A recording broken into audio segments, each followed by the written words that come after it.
नमस्कार, ये आकाशवाणी है। अभी आप तादुयाजो से समाचार सुनेंगे।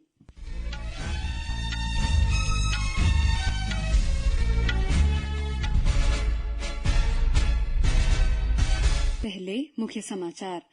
प्रधानमंत्री नरेंद्र मोदी ने केरल में अंतरिक्ष क्षेत्र के लगभग 1800 करोड़ रुपए की बुनियादी ढांचा परियोजनाओं का उद्घाटन किया। अंतरिक्ष के अज्ञात विस्तार को जानने के लिए 2035 तक भारत के पास होगा अपना अंतरिक्ष स्टेशन। 3 राज्यों में राज्यसभा की 15 सीटों के चुनाव के लिए मतदान जारी। अगली पीढ़ी के सुधार सरकार की सर्वोच्च प्राथमिकता है। तुर्की महिला फुटबॉल कप 2024 भारत और कोसोवो के बीच तुर्की के आलमिया में मैच जारी। अब समाचार विस्तार से। प्रधानमंत्री नरेंद्र मोदी ने आज केरल के तिरुवनंतपुरम में विक्रम साराभाई अंतरिक्ष केंद्र का दौरा किया और अंतरिक्ष क्षेत्र के लगभग 1800 करोड़ रुपए की 3 महत्वपूर्ण बुनियादी ढांचा परियोजनाओं का उद्घाटन किया। इन परियोजनाओं में श्रीहरिकोटा में सतीश धवन अंतरिक्ष केंद्र की PSLV एकीकृत सुविधा, महेंद्रगिरी में इसरो प्रोपल्शन कॉम्प्लेक्स में नई सेमी क्रायोजेनिक्स इंटीग्रेटेड इंजन और स्टेज टेस्ट सुविधा और विक्रम साराभाई अंतरिक्ष केंद्र त्रिवनंतपुरम में त्रिसोनिक विंड टनल शामिल है। श्री मोदी ने गगनयान मिशन की तैयारी की भी समीक्षा की और इस मिशन के लिए चुने गए 4 अंतरिक्ष यात्रियों के नामों की घोषणा की। ये अंतरिक्ष यात्री group captain Prashant Balakrishnan Nair, group captain Ajit Krishnan, group captain Angad Pratap और विंग कमांडर शुभांशु शुक्ला है। प्रधानमंत्री ने विक्रम साराभाई अंतरिक्ष केंद्र की यात्रा के दौरान इन चारों को एस्ट्रोनॉट विंग्स प्रदान किए। गगनयान मिशन भारत का पहला मानवयुक्त अंतरिक्ष उड़ान कार्यक्रम है, जिसके लिए इसरो के विभिन्न केंद्रों पर व्यापक तैयारी चल रही है। श्री मोदी तिरुवनंतपुरम में भाजपा की राज्य इकाई द्वारा आयोजित पथ यात्रा के समापन समारोह में एक सार्वजनिक सभा को संबोधित करेंगे। केरल के बाद श्री मोदी 2 दिन की यात्रा पर तमिलनाडु जाएंगे। तमिलनाडु में वे 17,300 करोड़ रुपए से अधिक की कई बुनियादी ढांचा परियोजनाओं का उद्घाटन और शिलान्यास करेंगे। प्रधानमंत्री नरेंद्र मोदी ने आज केरल के तिरुवनंतपुरम में विक्रम साराभाई अंतरिक्ष केंद्र का दौरा किया और अंतरिक्ष क्षेत्र के लगभग 1800 करोड़ रुपए की 3 महत्वपूर्ण बुनियादी ढांचा परियोजनाओं का उद्घाटन किया। इस अवसर पर प्रधानमंत्री ने कहा कि 2035 तक भारत का अंतरिक्ष में अपना अंतरिक्ष केंद्र होगा, जो अंतरिक्ष में अज्ञात क्षेत्रों के अध्ययन में मदद देगा। श्री मोदी ने कहा कि अमृतकाल की अवधि में भारतीय अंतरिक्ष यात्री हमारे रॉकेट पर से चंद्रमा की सतह पर उतरेंगे। प्रधानमंत्री ने कहा कि अंतरिक्ष क्षेत्र में भारत की सफलता देश की युवा पीढ़ी में वैज्ञानिक दृष्टिकोण का बीजारोपण कर रही है। श्री मोदी ने केरल के राज्यपाल आरिफ मोहम्मद खान, मुख्यमंत्री पिनाराई और केंद्रीय मंत्री वी मुरलीधरन ने भी विभिन्न इसरो परियोजनाओं की प्रदर्शनी देखी। श्री मोदी ने भारतीय जनता पार्टी की राज्य शाखा द्वारा आयोजित तिरुवनंतपुरम पद यात्रा समारोह के समापन के अवसर पर जनसभा को भी संबोधित किया। भारत के निर्वाचन आयोग ने सूचना और प्रसारण मंत्रालय को आगामी लोकसभा चुनाव 2024 के लिए मतदाताओं की जागरूकता और शिक्षा से जुड़ी गतिविधियों को बढ़ावा देने का निर्देश दिया है। आयोग ने मंत्रालय से कहा है कि वे देश भर में फिल्मों को दिखाने से पहले और प्रत्येक फिल्म के अंतराल के दौरान सभी सिनेमा मालिकों को निर्देश दे कि मतदाता जागरूकता फिल्म मेरा मत मेरा कर्तव्य दिखाए जाएं। आयोग ने कहा है कि वो मतदाता जागरूकता की CFC प्रमाणित फिल्में हिंदी और अंग्रेजी तथा प्रादेशिक भाषाओं में राज्यों और केंद्र शासित प्रदेशों के मुख्य निर्वाचन अधिकारी उपलब्ध कराएंगे। आयोग ने यह भी कहा कि आकाशवाणी और दूरदर्शन से कहा जा सकता है कि वे मतदाता शिक्षा से संबंधित कार्यक्रम बनाएं। आयोग ने मतदाता जागरूकता कार्यक्रम को दिखाने के लिए बाधा रहित समन्वय सुनिश्चित करने के लिए नोडल अधिकारी भी नियुक्ति करने को कहा है। कर्मचारी भविष्य निधि संगठन आज ने अपने मासिक जिला आउटरीच कार्यक्रम निधि आपके निकट 2.0 का आयोजन किया। ये कार्यक्रम देश के 670 से अधिक जिलों में चलेगा।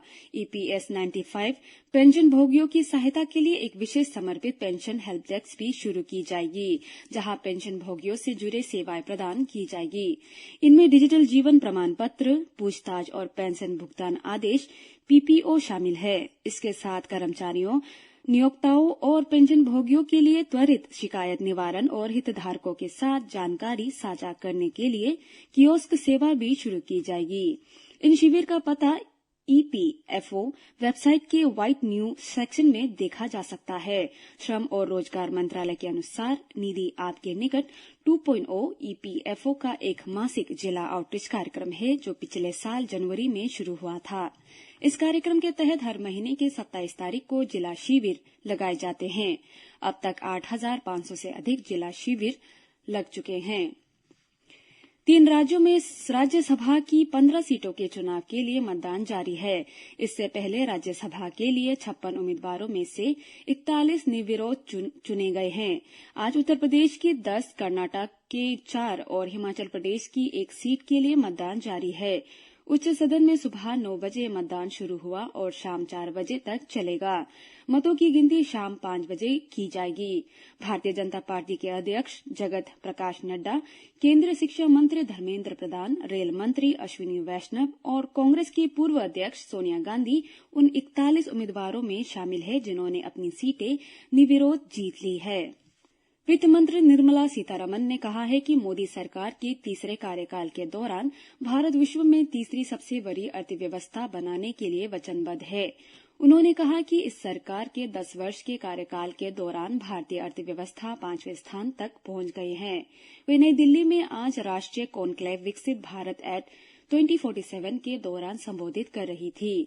विकसित भारत से संबंधित भारत के विजन को स्पष्ट हुए वित्त मंत्री ने कहा कि अगली पीढ़ी के सुधार सरकार की अत्यधिक शीर्ष प्राथमिकताएं हैं।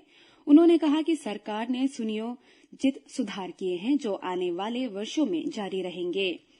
वित्त मंत्री ने कहा है कि सरकार अर्थव्यवस्था को बढ़ावा देने के लिए पूंजीगत व्यय में भी बढ़ोतरी कर रही है। उन्होंने कहा है कि कृषि उत्पादन बढ़ाने, लॉजिस्टिक आपूर्ति श्रृंखला की मजबूती और मजबूत कृत्रिम बुद्धिमत्ता पारिस्थितिकी तंत्र में अपार क्षमताएं हैं। इस अवसर पर सूचना और प्रसारण मंत्री अनुराग ठाकुर ने कहा है कि भारतीय अर्थव्यवस्था ने प्रधानमंत्री के विजनरी नेतृत्व के अंतर्गत नए मील के पत्थर बनाए हैं। उन्होंने कहा है कि देश की अर्थव्यवस्था यूपीए सरकार के दौरान कमजोर 5 स्तर से बढ़कर मजबूत 5वें स्थान पर पहुंच गए हैं।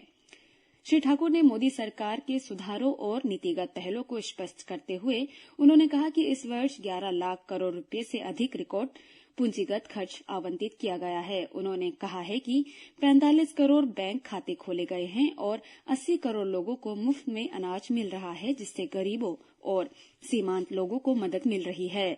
उन्होंने कहा कि न्यूनतम समर्थन मूल्य रिकॉर्ड 18 लाख करोड़ रुपए मूल्य की खरीद मोदी सरकार ने की है। श्री ठाकुर ने कहा कि पिछले 10 वर्षों के दौरान सशक्त आधारशिला रखी गई है।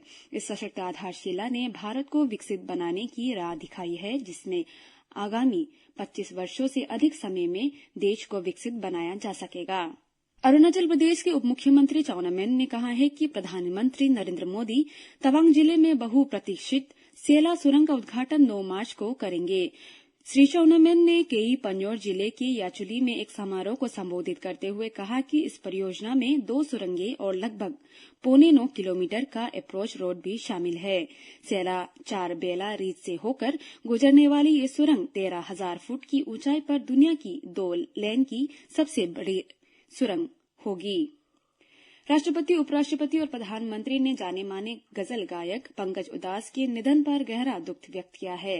राष्ट्रपति द्रौपदी मुर्मू ने कहा है कि पद्मश्री और अन्य पुरस्कारों से सम्मानित पंकज उदास ने सुगम संगीत को लोकप्रिय बनाने में महत्वपूर्ण योगदान दिया।